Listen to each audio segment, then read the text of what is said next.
Olá, meus queridos irmãos, a paz do Senhor Jesus a todos vocês. Guilherme na área, é isso aí, vamos chegando aí, pessoal. Pastor Pedro, Bruno, Amaral, Deus abençoe a todos. O irmão Wilson vai chegando ao som de 1000 graus aí hoje, hein? Hoje nós temos participação especial aí, pessoal. A paz do Senhor, irmão Wilson Ferreira, Deus abençoe. Irmão Rodrigo, não tem som? Não tá saindo som aí? Deixa eu ver aqui o que aconteceu. Agora vê aí se tá saindo som. Estão me ouvindo bem aí, pessoal? A paz do Senhor Jesus para todos vocês. Tá me ouvindo aí, Bruna? Beleza. Glória a Jesus. Claudirene, Deus abençoe. A paz do Senhor para todos. Ibadianos de Bom Despacho, Moema e do Engenho, que eu não posso me esquecer, tá bom? Deus abençoe, pessoal, em nome de Jesus. Ó, vamos agora sim, beleza. Deus abençoe. Amém. Vamos lá então. Todo mundo com o livro na mão? Pega o livro aí, a caneta para fazer a anotação. Pronto. Amém. Glória a Deus. A gente vai entrar assim agora com ritmo de louvor, tá bom, pessoal? Amém. Vamos começar então nossa aula abençoada. Vocês estão com o livro na mão aí? Então vamos ler um texto bíblico agora. Neemias capítulo de número 8, versículo 8. Daqui a pouco nós vamos ter um convidado que vai entrar conosco aqui. Daqui a pouco ele vai solicitar aqui, nós vamos colocar ele no ar aqui, tá bom, gente? Então vamos lá, a partir das 19h10 ele vai entrar. Neemias capítulo 8, verso 8. Vamos ler esse texto para a gente começar a nossa aula. Nós vamos falar hoje de um assunto muito bom, tá? Um assunto muito bom.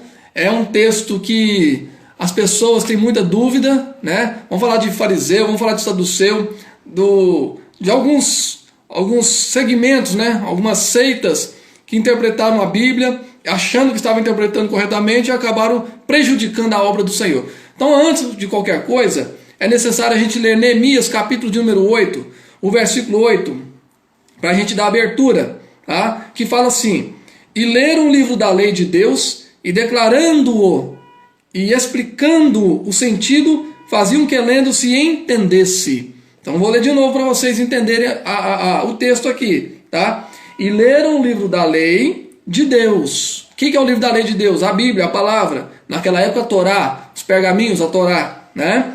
E declarando e explicando o sentido, faziam que lendo se entendesse. Tá bom, gente? Tá falando do personagem Esdras, que era hábil na palavra, que traduziu as escrituras de Deuteronômio, né, a lei de Moisés, que eu falei na aula passada, sobre a Constituição de Mosaico, aquela coisa toda.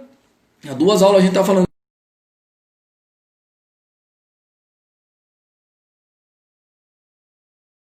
a permanência cultural de Israel. Ele foi o responsável por lutar pela permanência cultural de Israel e pela leitura das escrituras de forma correta, de forma sensata, tá, gente? Então Esdras foi esse personagem que lutou por isso, para que ele traduziu, ensinou na Babilônia a língua aramaica, ele pega o texto em hebraico e traduz para o aramaico e ensina os demais escribas a ler. Então, de modo que ele lia em hebraico e os escribas iam traduzindo do hebraico para o aramaico para o povo entender a Bíblia.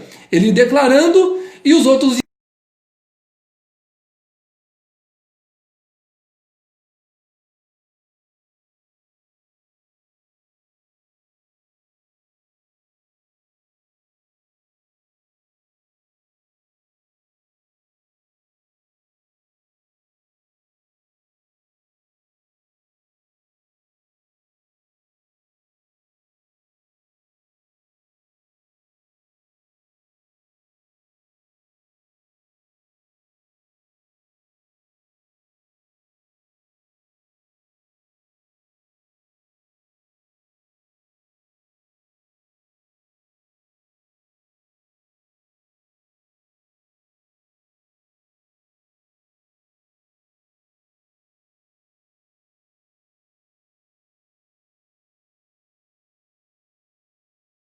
esses movimentos vão ganhar força e com isso vai vir as interpretações bíblicas e muita confusão na palavra, muita confusão, tá? Nós vamos ver algumas escolas aí, mas o que eu quero deixar bem frisado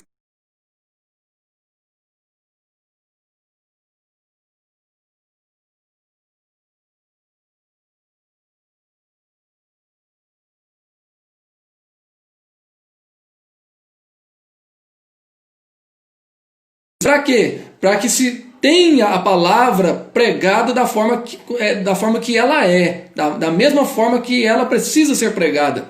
Então hoje nós temos muito, nós vamos falar daqui a pouco de um pouquinho dos adventistas, um pouquinho dos testemunhos de Jeová, os trinitistas, né? Os adventistas, os legalistas do telhado de vidro, e nós vamos falar um pouquinho deles aí para vocês entenderem onde que a interpretação, quando ela é errônea, onde que ela pode prejudicar, o que ela pode fazer quando eu interpreto a Bíblia erradamente, o que pode acontecer, tá? Então nós vamos falar disso, nós vamos comentar aqui.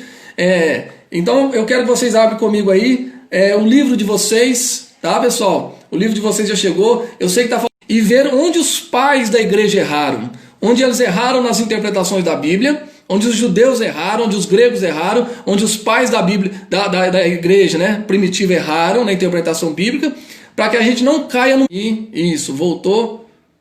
Deixa eu desconectar o meu notebook aqui. Pronto, aí agora tá restabelecido aí, pessoal. Meu notebook tá puxando a internet tudo aqui. Então vamos lá. O que esse vínculo está explicando? Que não adianta eu interpretar a Bíblia e não praticá-la, tá? Ou tentar praticar sem interpretar. Vamos cometer erros, tá? Agostinho, Orígenes e Lutério nos mostrou claramente que é necessário interpretar e praticar, tá? Se nós não praticarmos a Bíblia, se nós interpretarmos o texto, podemos ser um hermeneuta de primeira, somente interpretar e não praticar, então eu vou ter uma interpretação errada. Por que isso? Porque, pessoal, quando eu interpreto o texto da Bíblia, logo o que me acontece? Acontece um fenômeno que nós chamamos de fruto do Espírito. É gerado em mim a sede, é gerado em mim algo. Quando aquela mulher toca em Jesus na sua orla, a mulher do fluxo de sangue, ela fala, Jesus cita uma frase clássica dele, né? Quando ele fala assim, pergunta, Jesus, mas a multidão te toca, ele diz assim, olha, alguém me tocou diferente, porque de mim saiu virtude. Então uma das coisas que acontece conosco, com a gente, quando a gente interpreta a Bíblia, usando a ferramenta certa, interpretando o texto da forma que ele virtude sai da gente. E o que é essa virtude? É a paz, o fruto do Espírito, né? São os frutos do Espírito. Essa é a verdade. E aí sim eu vou conseguir viver aquilo que eu interpretei. Então é isso que Vickley está querendo dizer, para a gente olhar para o passado e não cometer os mesmos erros de alguns que interpretaram a Bíblia erroneamente e que agora, né, não há mais conserto. E para isso, pessoal, eu quero apresentar para vocês na página 27 e agora a 28, tá? Algumas classes de judeus que surgiram na tentativa de interpretar o texto, tá? E entre essas classes nós vamos destacar algumas aqui, tá bom? Tô esperando o nosso convidado aqui aparecer, a solicitação dele aqui, tá? Lá de Moema, cadê ele? Solicita aí que a gente vai te colocar no ar aqui para você acompanhar junto comigo e o pessoal fazer pergunta para nós aqui para a gente responder, tá bom? Enquanto ele vai se conectando lá, eu quero que você veja a página 28, o primeiro grupo chamado Judeus Palestinos, tá? Que é o primeiro grupo, os judeus palestinos. Este grupo tinha um profundo respeito ou reverência pela Bíblia. Eles valorizavam a Bíblia, eles respeitavam a Torá, respeitavam a palavra, tá? E acreditavam que ela era infalível, palavra de Deus. Até aí tudo certo, tá? Respeitar a Bíblia, reverenciar a Bíblia e acreditar que ela é a palavra infalível de Deus, até aí tudo bem. Mas o que acontece? Eles consideravam até mesmo as letras como sagradas. Aí que começa a nascer o problema. Quando eu tenho a palavra de Deus, né, a palavra de Deus como infalível na minha vida, ou seja, tudo que eu leio aqui, eu acredito e creio que pode mudar a minha vida, eu estou interpretando de forma correta. Mas a partir do momento que eu começo a procurar nas palavras sentido duplo, aí eu vou ter uma falsa interpretação. E aí eu vou correr alguns erros que aconteceu com esses judeus palestinos, tá? E diz assim: os seus copistas habitualmente contavam cada letra a fim de evitar erros na transcrição. Então, quando eles iam interpretar a Bíblia, eles levavam tão ao pé da letra a coisa que eles contavam as palavras, né? Olha, eu vou traduzir esse pergaminho aqui está velho, eu vou passar para um novo pergaminho. Aí eles contavam as palavras para não ter o erro, tá? Isso mostra o zelo deles, tá? Pela palavra, pela interpretação, para que não houvesse erros, né? Isso mostra o zelo. Mas algumas coisas aconteceram no meio do caminho que deu errado, tá bom, gente? Eles tinham o hábito de contar as palavras com receio de algumas delas se perder na transcrição. Eu já disse para você que nós temos problemas de transcrição de palavra. A Claudirene me perguntou semana passada o que era o significado de Yahvé, o que significava Yahvé, né? Que é o singular da palavra Jeová, né? O singular, Adonai Yahvé é o singular da palavra Jeová. E a palavra Jeová, que é formada pelas consoantes Y, WHW, ela se perdeu a pronúncia. Então, quer dizer, essa transcrição nós já perdemos. E os copistas não, eles acreditavam ser os portadores dessa verdade e não podia transcrever ou perder o sentido da palavra, tá? E aí acabaram formando um negócio chamado legalistas. Ao mesmo tempo, estimavam muito mais a lei, tá? Com isso, eles estimavam mais a lei do que os próprios profetas e escritos sagrados. Ou seja, eles agora passam a valorizar mais a lei do que a própria palavra de Deus, a própria doutrina da palavra de Deus. Isso aconteceu, gente, por causa de um grande expoente chamado Hillel, tá? Que foi o líder proeminente entre os judeus da Palestina. Nascido da Babilônia, fundou uma escola em Jerusalém que levou o seu nome, a famosa escola de Hillel, tá? Que agora passa a traduzir textos de forma conservadora. E aí eles vão criar algumas coisas chamadas, né, como Midrash e a Peshá. Tá? A Peshá e a Midrash, que eles vão traduzir no sentido amplo da literatura.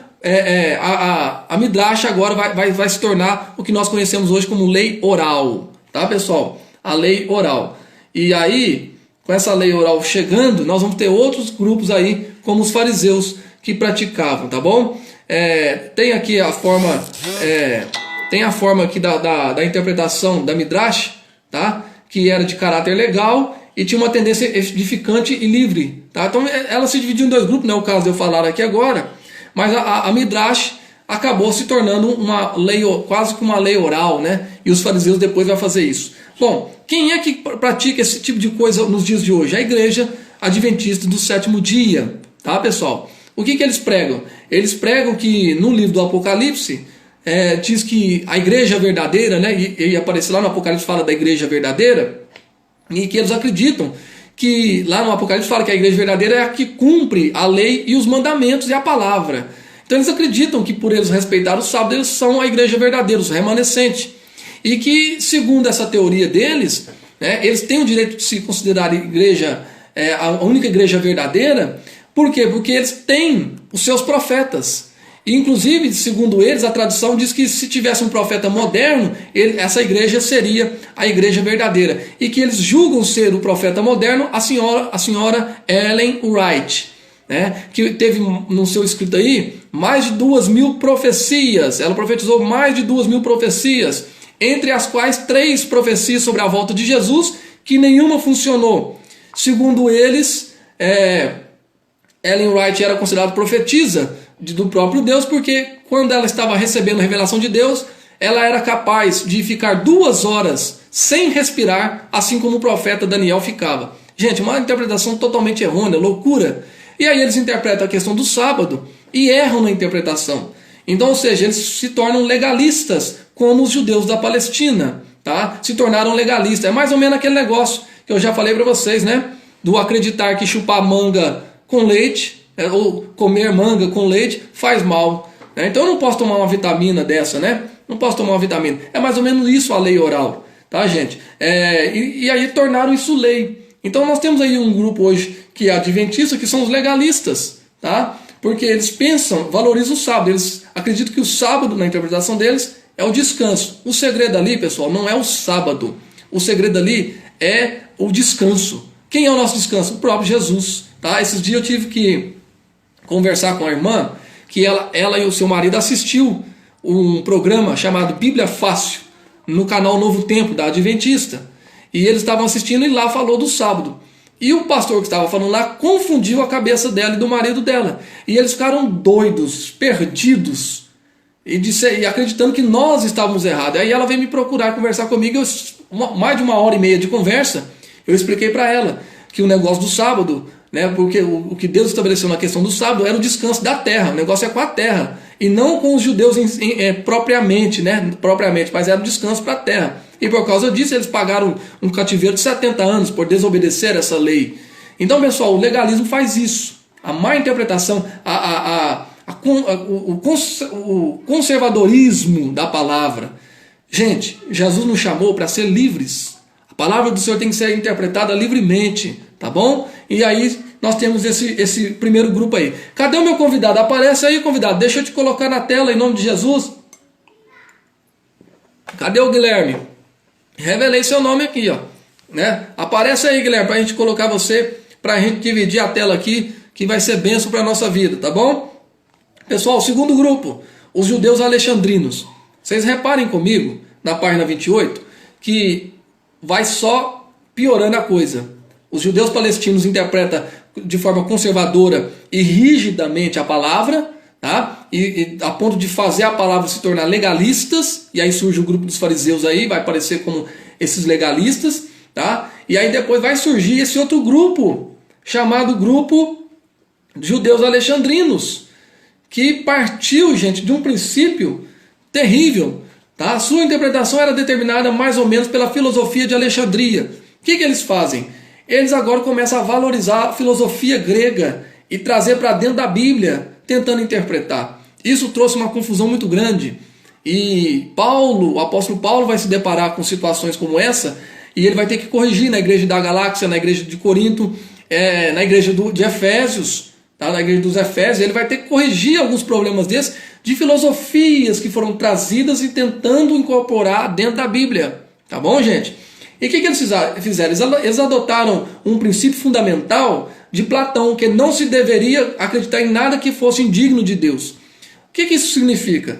Eles acreditavam o seguinte, que a partir do momento que eles não conseguiam interpretar o texto na sua forma literal, então eles colocavam uma forma alegórica, dizendo que aquele texto não podia ser interpretado literalmente, mas que também não podia ser descartado, uma coisa semelhante a isso.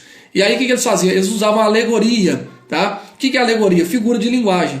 Então nós vamos ter alguns problemas ao longo dos anos. Filo de Alexandria foi o principal fundador dessa teoria, da alegoria, da figura de linguagem, tá? Vou citar um exemplo clássico, se você quiser ler, Mateus capítulo 14, verso 16, pessoal. Se você tiver com a sua Bíblia e puder abrir e fazer anotações comigo, você pode fazer. Mateus capítulo 14, o verso 16.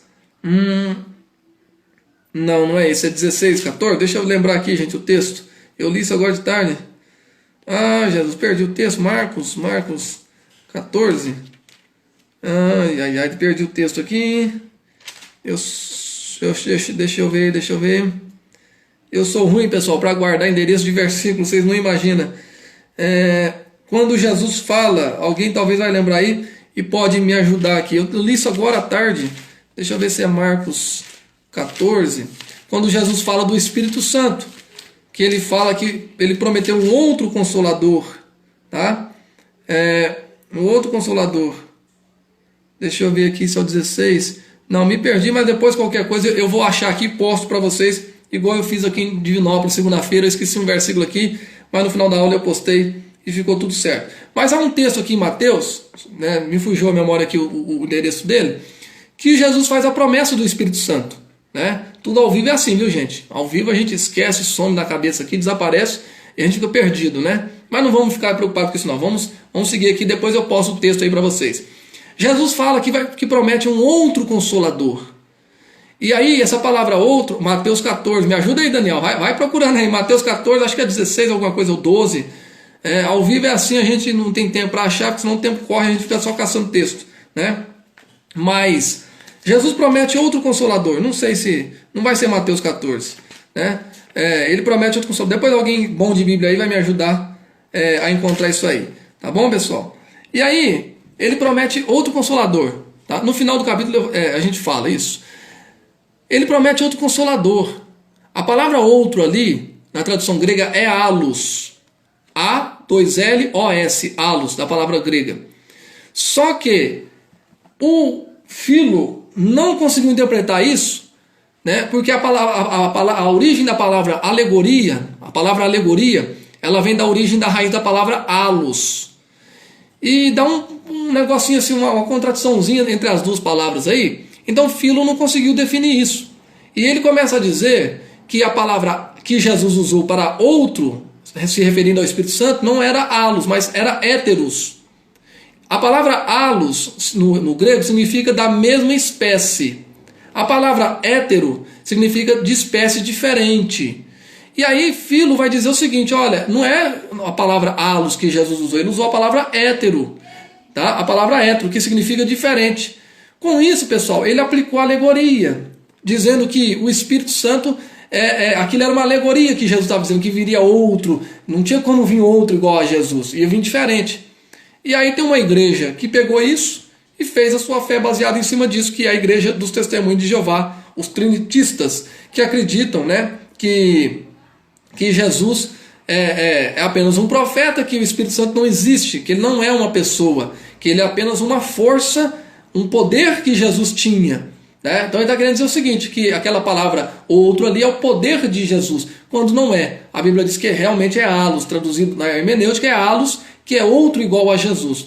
Então, pessoal, esse é o problema de Filo de Alexandria, que ele, quando ele não achava a resposta, quando ele era confrontado pela Bíblia, João 14, Daniel, Deus abençoe, eu estou com Mateus, João 14,16, Deus abençoe, Deus abençoe, eu falei que tinha lido, mas eu estava com Mateus aqui na cabeça, agora eu vou ler, só para desencargo de consciência aqui, João 14,16, meu Deus, como é que eu esqueço?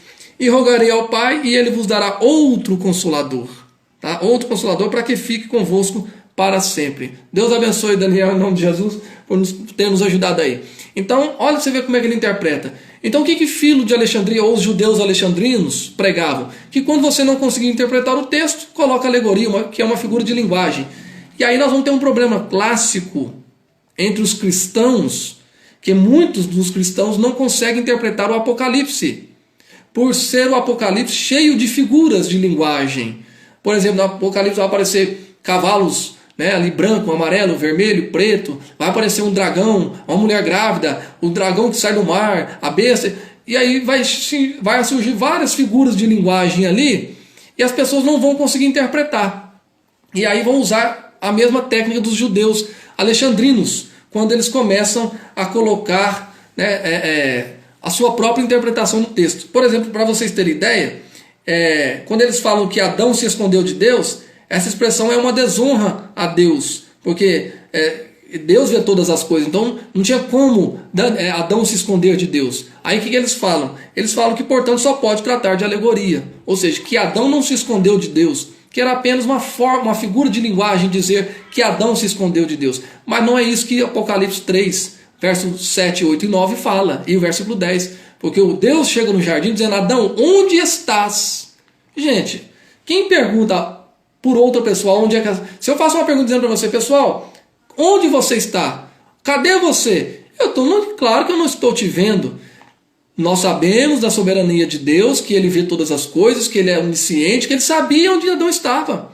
E eu não posso interpretar aquela passagem de forma alegórica, dizendo que Adão se escondeu de forma figurada. Não, literalmente a Bíblia diz que Adão foi para trás de um pé de figueira, um pé de figo, e se escondeu lá atrás da figueira. Ele se escondeu atrás de uma árvore e coseu para si roupas com a folha da árvore. Então, pessoal, esse tipo de interpretação veio até nós, tá? Os testemunhos de Jeová usam essa forma de interpretar, e nós temos aí o Filo de Alexandria, que usou essa interpretação, tá? Tentando colocar a filosofia grega dentro da Escritura, tá bom, gente? Dentro da Escritura. Claro que existe coisas que a gente vamos falar da alegoria depois mais para frente, mas eu não posso usar essa forma, tá bom, pessoal? Essa forma alegórica para tudo. Por exemplo, o Apocalipse, se eu for interpretar o Apocalipse de forma alegórica, então o Apocalipse não existe, quando na verdade não é assim. O Apocalipse é uma profecia, é uma verdade e ele vai se cumprir, tá bom, pessoal? Ele vai se cumprir. Outra coisa, outro grupo de judeus que nós vimos aí, os cariístas, judeus cariítas, ou seguidores das Escrituras, tá? Que teve aí por fundador, do ponto de vista de suas características fundamentais, podem ser considerados como descendentes espirituais dos saduceus.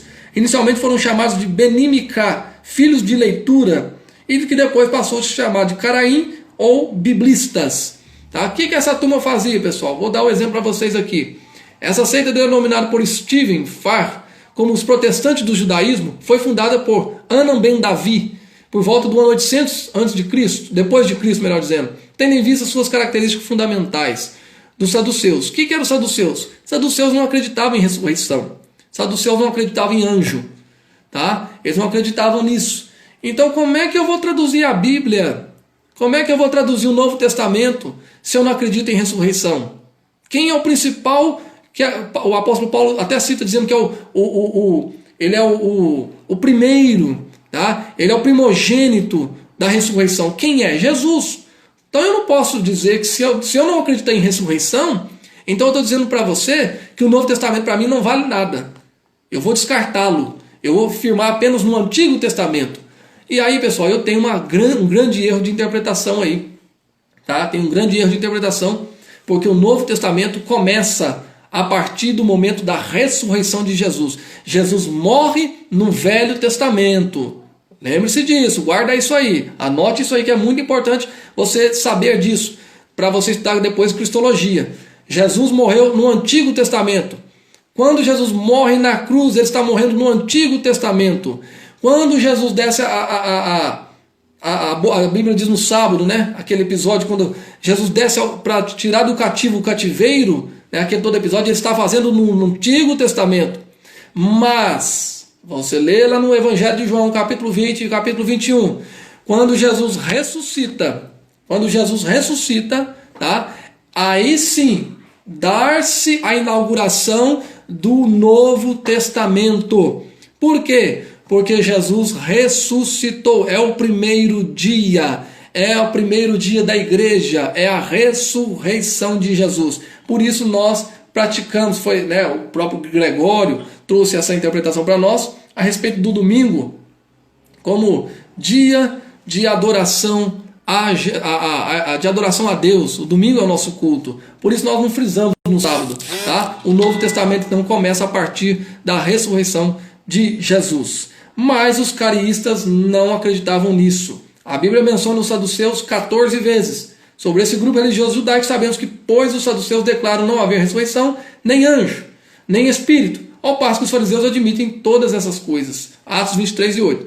Agora escute isso, os cariístas representam um protesto contra o rabinismo, que foi praticamente influenciado pelo maometismo. O que é isso, gente? Os rabinos começaram a receber influências filosóficas, influências até do próprio Maomé, tá? Do islamismo, e criaram um extremista violento dentro da religião judaica, a ponto de matar pessoas. E o próprio Jesus falou isso em Mateus 12, 42. Agora eu lembrei de um texto aqui, Mateus 12, 42, quando Jesus diz assim para os fariseus: olha, se vocês soubessem o que é misericórdia quero e não sacrifício, vocês não teriam matado tanta gente inocente. Isso significa que se Jesus está dizendo que os fariseus matou, porque matou mesmo. Tá? E até mesmo mataram o próprio Jesus. Né? Prova disso ficou bem claro. Então esse nome cariíta também significa filho da leitura. Eram assim chamados porque seu princípio fundamental era considerar a Escritura como uma autoridade única em matéria de fé. Isso significava, de um lado, uma desconsideração da tradição oral. Aí surgiu uma briga com os fariseus. Tá? E da interpretação rabínica de outro. Um estudo novo e cuidadoso do texto da Escritura. A fim de refutá-los, os rabinos se incumbiram de um estudo similar, e o resultado desse conflito literário foi o texto masorético. E aí, gente, desse grupo cariístas vai sair outros grupos mais radicais ainda. E aí nós vamos ter uma grande confusão de interpretação da Bíblia. Eu creio que pode estar meio confuso para vocês, mas eu quero que vocês leiam com cuidado a página 28 e 29, para vocês depois entenderem e façam uma pesquisa a fundo sobre esses grupos que nós estamos citando aqui, para vocês verem como funcionava a interpretação. Tá bom, pessoal? Eu tinha convidado aqui um nosso irmão, mas eu acho que a internet dele deve ter dado algum problema, ele não conseguiu entrar com a gente. A gente havia convidado um aluno para participar conosco, mas acho que a internet dele deu algum probleminha. Mas enfim, a gente vai tentando depois com mais alunos aí, tá? Para chamar. Tá bom, pessoal? Se alguém quiser entrar conosco aí, pode solicitar aí, tá bom, gente? Se alguém quiser entrar conosco na aula, pode solicitar, fazer perguntas, que nós estamos aqui à disposição. Cadê as perguntas? Cadê o povo que quer entrar para participar da aula? Não precisa ter medo, não. Eu não vou te fazer perguntas, você não vai passar vergonha ao vivo aqui, não. Simplesmente você vai entrar e a gente vai comentar aqui para que você participe e desenvolva o seu talento também, tá bom, pessoal? Ficou entendido aí sobre o grupo Cariísta? Aí depois do grupo Cariísta vai surgir um outro grupo chamado Cabalistas. Pessoal, esse grupo judeu Cabalistas é um povo doido, tá? É um povo assim que interpreta a coisa diferente. Pessoal, deixa eu falar com vocês uma coisa, é muito importante, tá? Que nós tenhamos pessoas que queiram estudar a Bíblia e se aprofundar nela, tá? Hoje, nós temos hoje no mundo aí conhecido, os teólogos mais famosos da atualidade hoje, é o Donald Arthur Carson, que eu já citei para vocês aqui, o D.P.A. Carson, e o John Piper, são dois americanos, tá? E eles são teólogos famosíssimos aí no mundo que estão lutando, tá? O Carson todos os dois teólogos reformistas e que estão lutando para manter a integridade da pregação do Evangelho, já que nós estamos perdendo grandes ícones como o Billy Graham, que já dorme no Senhor. Então nós precisamos de pessoas que se levantem para defender a palavra do Senhor de forma correta, tá, gente? De forma correta. E para isso nós precisamos que pessoas sejam tocadas, né? E que tomara que você seja tocado para que você continue estudando a Bíblia, continue estudando afinco a palavra do Senhor, para que Deus te use nas interpretações e que o povo não seja enganado, tá, pessoal? Vamos falar desses cabalistas aqui. A Bruna perguntou aqui, como assim doido? Você vai ver aqui. Vamos lá, cabalistas. O movimento cabalista do século VII teve uma natureza bem diferente. Ele realmente apresenta uma reductio, né? É uma palavra aqui em latim, redução ao absurdo, do método de interpretação usado pelos judeus na Palestina. Embora também usasse o método alegórico, igual os judeus alexandrinos, tá?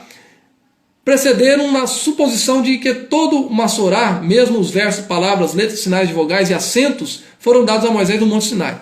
Pessoal, o que esse pessoal prega? Esses cabalistas pregam? Que uma vírgula na Bíblia, uma vírgula da Bíblia tem poder.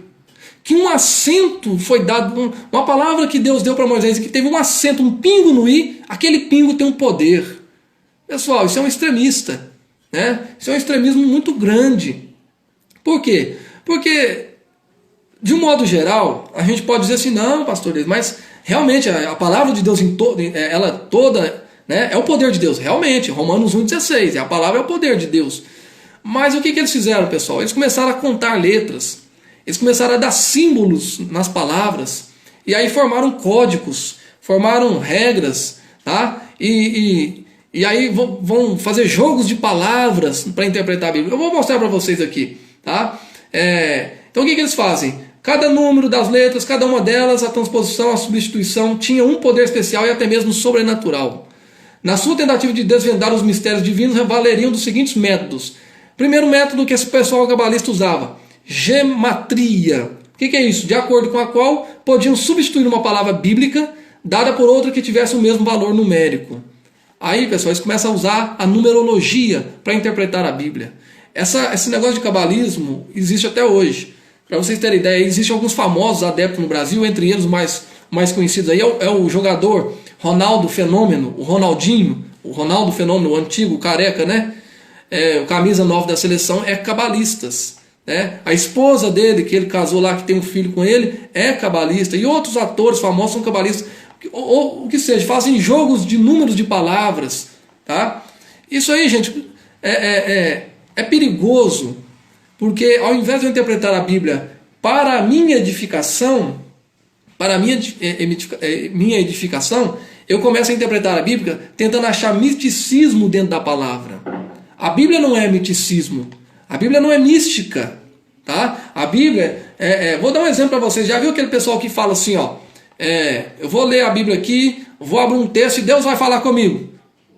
Aí abre aqui, 1 Crônicas 4:24. Os filhos de Simeão foram Nemuel, e Jamim, e Jaribe, e Zera e Saul. Ó, que texto, é místico, é sobrenatural. Vou estudar sobre essas palavras. Pessoal, não é isso que a Bíblia pede para a gente fazer. Não é abrir a Bíblia e vai sair dali uma mágica. Não é isso. A Bíblia que eu disse aqui no início, por isso que eu citei aqui o Barclay Henry, o teólogo, o hermeneuta, que falou o seguinte, que não adianta eu interpretar a Bíblia sem praticar. Se eu interpretar a Bíblia e não praticar, não resolve. Não resolve. A fé sem a obra, ela é morta. É isso que a Bíblia quer dizer. Então não adianta eu procurar misticismo na Bíblia e procurar caixinha de promessa, usar aquela tanto de caixinha igual os filactérios dos judeus, né? Aquela caixinha de promessa, tiro ali, não saio de casa sem tirar uma promessa. Pessoal, sabe qual é a maior promessa que a gente pode, que nós ouvimos de Deus e que não existe promessa maior do que esta? Não adianta eu ficar caçando misticismo na Bíblia, caçando promessa, eu quero uma promessa, eu quero uma promessa. Não adianta eu fazer isso, porque Deus já deu uma grande promessa. Sabe qual é? Salvação. A maior promessa. Jesus diz assim, o próprio anjo falando, varões galileus, porque está assim, do mesmo modo que viu Cristo subir, ele descerá. Jesus fez a maior promessa é essa, salvação. Tá? Deus fez essa promessa. Onde é que está essa promessa? Gênesis capítulo 3, quando ele fala para a serpente e para o diabo, desta mulher nascerá, vai nascer um fruto que vai te esmagar a cabeça. Ou seja, a promessa da salvação, pessoal. Não existe maior promessa do que essa, não existe maior milagre do que a salvação. E não adianta eu ficar caçando misticismo, usar a numerologia dentro da Bíblia, que não resolve. Tá? Por quê? Porque a maior promessa para nós é a salvação. E nós, como igreja, nós não precisamos esperar mais nada nessa terra. A única coisa, como igreja, que a gente espera aqui, primeiro, é pregar o evangelho, que é a obrigação. E segundo, aguardar a vinda de Jesus, aguardar a volta de Jesus. Só isso, mais nada que Deus pediu para nós. Tá lá em Marcos 16, tá? A partir do verso 15 em diante. Então, Jesus não pediu mais nada. É para crer em Jesus para ser salvo e aguardar a sua vinda. Paulo falou isso aos Tessalonicenses, no capítulo 5 de 1 Tessalonicenses, e depois ele ratifica no capítulo 3 de 2 Tessalonicenses. Então, pessoal, não adianta eu tentar achar misticismo na Bíblia que eu não vou encontrar. Segunda forma que eles traduziam, eles chamavam de notaricon, que consistia em formar palavras pela combinação das letras iniciais e finais, ou considerando cada letra de uma palavra como letra inicial de outras palavras. É uma bagunça. Isso aqui não dá nem para entender. Você lê isso aqui, você faz isso aqui, nem... Vamos passar direto disso aqui que não serve. E outra forma é o Telmorá, que ele denotava um método de criar novos significados pela permuta de letras. Então, quando eles não conseguiam interpretar uma palavra na Bíblia, eles faziam um jogral de palavras. Tá? E aí eles vão trazer uma grande confusão na mente das pessoas, porque nós temos livros dentro da Bíblia que precisa ser interpretado de forma literária, como o livro de Cantares, que eu falei para vocês na aula passada. Tem que interpretar o livro de Cantares de forma literal. Não tem misticismo no livro de Cantares. Não tem nada que... Eu vou procurar atrás dessa palavra algo aqui, vou fazer um jogo de palavras. Isso é cabalismo. Tá? Isso é antibíblico. Tá, gente? Não posso ficar preso à numerologia para poder... É aquela questão. Tem um famoso no Brasil aí que gosta muito do cabalismo. É o Zagallo. Né? O Zagallo tem um negócio com o número 13, né? 13, aí fazem... olha, nós ganhamos porque o nome do time ali tinha 13. E nós faz uma numerologia com o 13, tá? E aí, pessoal, vive com isso aí e quando pega a Bíblia, não vai no foco que a Bíblia nos mostra. Tá? Tem um livro de um escritor, hermeneuta também, chamado Orsboni. É um americano também. É chamado Orsboni, que ele escreve O Espiral da Hermenêutica. Procura esse livro que você vai ver. Tá? Tem dois livros que eu vou indicar para vocês hoje. O livro de o Donald Arthur Carson, o D.P.A. Carson, que é O Perigo de Interpretar as Escrituras Erradamente. Tá? E o livro de Orsboni, que é O Espiral da Hermenêutica. que é isso, pessoal? O espiral da hermenêutica é quando ele fala o seguinte, que por todo lado que você interpretar a Bíblia, de todas as formas que você interpretar a Bíblia, você tem que chegar num centro, num denominador comum. O que é? Jesus. Se você pegar a sua Bíblia e fizer dela uma espiral, todos os versículos espiral, você vai chegar no centro da Bíblia. E qual é o versículo centro da Bíblia? Adivinha? João 3,16. Porque Deus amou o mundo de tal maneira que deu seu Filho unigênito. Está falando de Jesus. Então não adianta, Osborne está querendo dizer o seguinte, não adianta você querer inventar outro método para interpretar a Bíblia. Não adianta. Todos os métodos de interpretação têm que levar a Jesus. Tem que finalizar a Jesus. Diferente do cabalismo, que fica com esses miticismos, né, da Bíblia, quando isso não existe, tá, pessoal? Aí eles pegam numerologia, faz de cada letra do hebraico significa um número, tá? Mais ou menos aquele negócio da gente ficar tentando adivinhar que número é esse? O número 6 é o número do homem, o número 7 é a perfeição de Deus. Isso é cabalismo, tá? Mais ou menos isso aí. O nosso negócio, pessoal, não é no número. Nós não estamos querendo aqui matemática, né? Nosso negócio não é número. O nosso negócio é prática, é salvação, é fé ativa, tá, pessoal? Outro grupo aqui para a gente ir encerrando aqui, tá? É os judeus chamados judeus da caverna de Qumran. Essa turminha aqui, pessoal, são extremos, tá? São extremos. Esse pessoal aqui, esse grupo judeu aqui é um grupo diferenciado, tá? Espero que você tenha entendido aí, tá, Bruna? Por que eu falei que esse povo aqui, como assim, são doidos? É porque eles colocam numerologia na interpretação da Bíblia. E a Bíblia não se interpreta de forma mística, tá? Não se pode interpretar a Bíblia de forma mística, muito pelo contrário. A Bíblia precisa ser interpretada de forma literal, da forma que ela é. Jesus morreu na cruz para nos salvar e ponto final. Não adianta eu ficar ali fazendo números, né? Que isso não resolve. O grupo dos judeus de Qumran. Esse grupo ficou conhecido por adotar o estilo de interpretação pérsia, que significa explicação. Vamos lá, página 30. Tá, pessoal? Essa forma se baseou extensivamente nas práticas midrásticas, mas incluía um significativo enfoque escatológico. Eles acreditavam que eles eram um remanescente. Eles acreditavam que o mundo estava perdido e que Deus levantou eles como remanescente e como escribas agora eles deveriam interpretar a Bíblia e guardar e preservar e lutar pela preservação do texto da Bíblia. E o que eles fizeram? Eles criaram uma comunidade num território chamado Qumran, e fizeram dentro da caverna ali a sua habitação, e ficaram ali morando naquele lugar. E aí, pessoal, eles deram um sentido escatológico para toda a Bíblia, dizendo que naquela época que eles já viviam, já estavam vivendo um período escatológico. Pessoal, se eu for olhar escatologicamente pelos tempos, nós vamos ver isso lá no livro de escatologia, quando eu estudo a estátua de Nabucodonosor, tá? Quando eu estudo a estátua de Nabucodonosor, eu vou conseguir achar todos os impérios ali, os 4 principais impérios, né, do mundo, que reinaram no mundo, que mudaram o percurso da história do homem, tá? Os 4 impérios, que é o babilônico, os médios e os persas, os gregos e os romanos, e por último, o império do anticristo, que está lá na estátua, nos pés da estátua. Só que eu vou falar para você que eu preciso fixar nisso, que eu tenho que viver sobre isso aqui, isso é histórico, tá? Isso é histórico. O episódio da estátua de Nabucodonosor é histórico, tá? Mas o histórico que nos leva a um denominador comum. O que é o denominador comum que essa história nos leva? A volta de Jesus, o milênio, o reino de Cristo, tá? Que Paulo falou aos Efésios que está preparado desde a fundação dos tempos.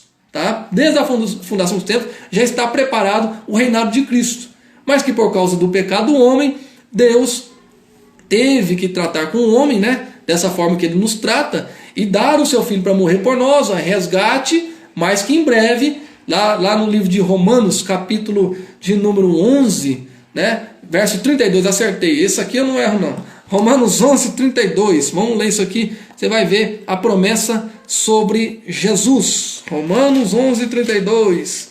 Esse eu não erro mais. Vamos ver aqui. Tá? Porque Deus encerrou a todos debaixo da desobediência para com todos usar de misericórdia. Então ele está dizendo o seguinte, que Deus agora permitiu a incredulidade a todos os homens, mas que manifestaria a sua misericórdia através de Jesus. Então, pessoal, esse pessoal da caverna de Qumran, o que eles fizeram? Eles acharam que eles são remanescentes, detentor da verdadeira tradução, e fecharam o seu grupo entre si. E esconderam os textos.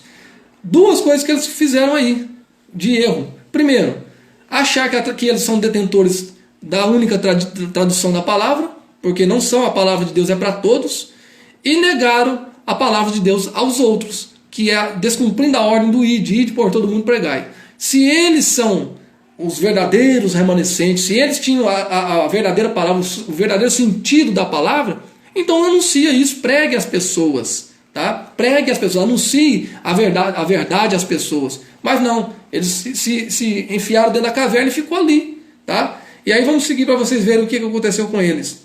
Esse movimento acreditava que tudo quanto os antigos profetas escreveram tinha um significado profético, que devia ser imediatamente cumprido por intermédio dessa comunidade. Jamais eles vão conseguir fazer isso, né? Era comum a interpretação apocalíptica, juntamente com a ideia de que Deus tinha revelado os mistérios outrora ocultos, né? Que eles receberam os mistérios ocultos. Irmão, é um negócio assim de confundir a cabeça de qualquer um, tá? Muitas das vezes a interpretação persa era denotada pela frase este é aquela, indicando o presente fenômeno, tá? Aí os adeptos desse movimento viam-se como remanescentes de justos da terra, cercados por pessoas más. Com isso, aguardavam uma intervenção de Jeová, momento esse em que participariam da implantação de um novo templo. Mais ou menos o que acredita também os testemunhos de Jeová, que acreditam que eles farão parte, só eles, né? Farão parte da instalação do novo templo, né? Que eles têm essa palavra revelada a eles. Pessoal, nós sabemos, escatologicamente dizendo, que todos aqueles que creem em Jesus serão salvos. Lá no livro de Atos, capítulo 17, versículo 34, nós falamos aqui semana passada, eu falei na escola dominical, Cornélio foi receber Pedro. Pedro teve a revelação, ficou aquele negócio negando, não vou comer, esse negócio é impuro. Aí Deus deu uma chicotada, né? Como diz alguns crentes gostam de falar, Deus deu uma chicotada em Pedro. Você, Pedro, não julgue impuro aquilo que eu já purifiquei. Coma isso aí, rapaz. E ele teve essa visão por 3 vezes. Na última vez, foi dada a ele a direção para ir até a cidade, que lá ele encontraria um homem. E, ao mesmo tempo que Pedro está recebendo essa revelação, Cornélio está em casa recebendo a visita de um anjo. E que o anjo falou para Cornélio, olha, manda homens até Pedro, vá até a cidade, encontre um homem por nome de Simão, por sobrenome Pedro, e ele te dirá palavras que salvará a ti e a tua casa. Olha que interessante esse texto de Atos 11, eu falei 17, Atos 11, Atos 11, 34. Olha que interessante esse texto. Vai até Pedro e ele te dirá palavras que salvará a ti e a tua casa. Isso significa que Pedro era detentor de uma palavra salvífica. Que palavra era essa? O Evangelho. O Evangelho.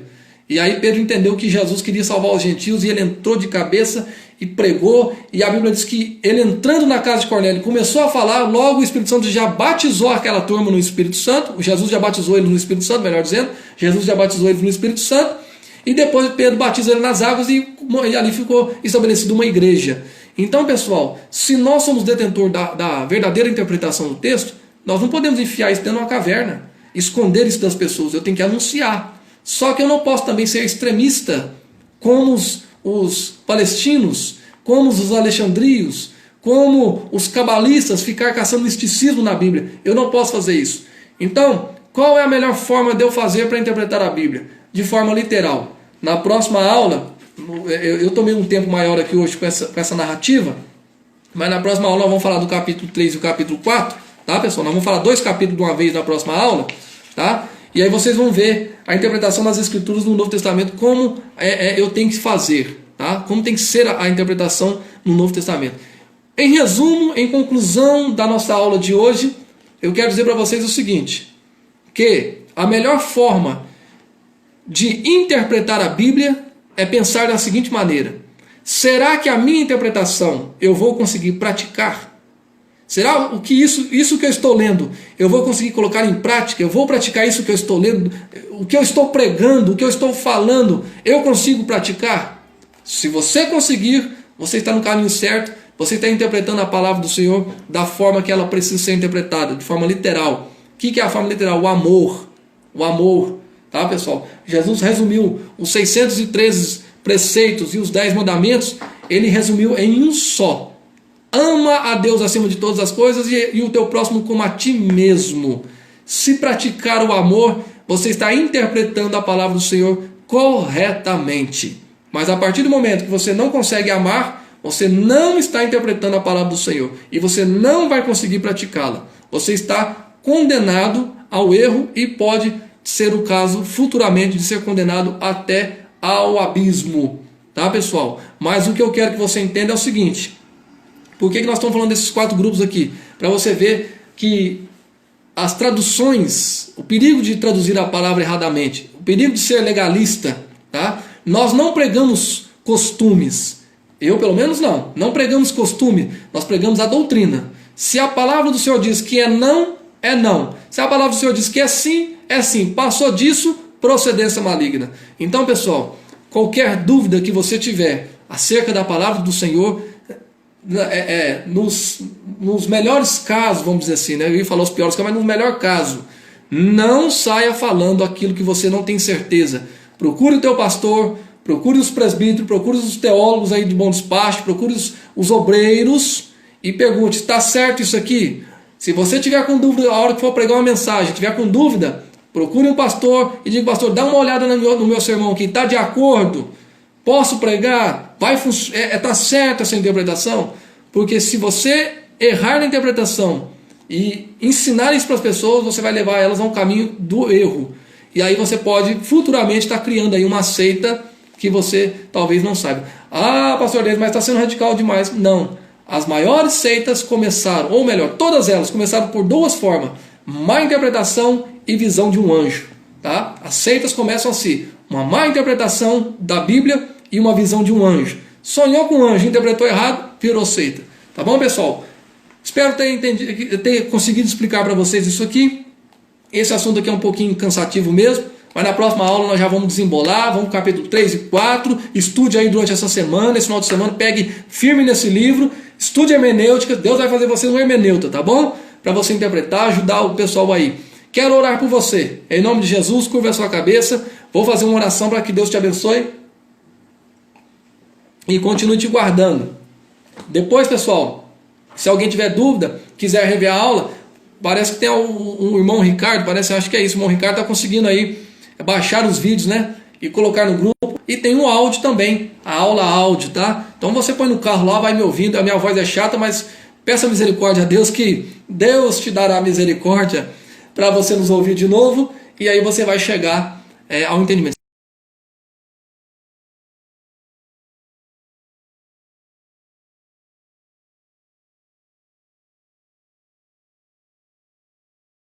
Eu sei que às vezes surge a dúvida, então não durma com essa dúvida, mande a pergunta para mim. Segunda-feira eu terminei a aula aqui em Divinópolis, encheram meu WhatsApp de pergunta e eu respondi, fiquei aqui mais 1 hora depois da aula, mais ou menos 1 hora respondendo pergunta do povo. Faça isso também, pergunte, não tenha vergonha, tá bom? Na próxima aula nós vamos trazer uma surpresa para vocês aí, ok, pessoal? Curva a cabeça e ore comigo. Pai, em nome de Jesus, eu oro abençoando os irmãos agora de bom despacho, todo o campo, pastor Elvio Gonçalves, ó Pai, todos os seus obreiros, ó Pai, todos os irmãos que congregam ali. Senhor, abençoa, livra, guarda de todo mal, livra eles dessa pandemia. Senhor, que o Senhor possa acelerar o restabelecimento dos cultos ali naquele lugar, que eles possam, mesmo estando em quarentena, possam ganhar almas para o Senhor. Pai, abençoe cada pregador, abençoe os leitores da Bíblia, que possam interpretar a Bíblia de forma literal, da forma que ela é, ó Pai querido, e que nós não possamos cair em erros teológicos, ó Pai. Muito pelo contrário, que possamos interpretar a Bíblia da forma que possamos praticá-la. Senhor, guarda, dá um final de semana abençoado, abençoe os cultos, o culto da Alma de Bom, todos os trabalhos que serão feitos, ó Deus é querido, nesse final de semana. Abençoe e guarde os teus filhos e o nome do Senhor possa ser glorificado hoje e para todos sempre, em nome de Jesus. Amém.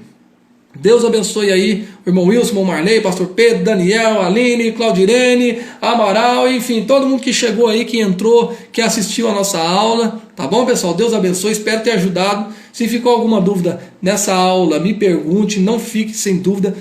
Lembre-se, nós não podemos errar na interpretação, porque isso nos trará problemas eternos, tá bom, pessoal? Gente, fique na paz, fica com Deus. Até a sexta-feira que vem, em nome de Jesus, tá bom? Depois, se qualquer dúvida aí sobre o embate, pergunta ao Daniel, a Aline no grupo aí, eles esclarecem para vocês, ok? Deus abençoe em Cristo Jesus, tenha uma boa noite, um bom culto da Alma Bom agora chegando aí em seguida, tá bom, pessoal? Fique na paz e Deus os abençoe em nome de Jesus. Até a próxima.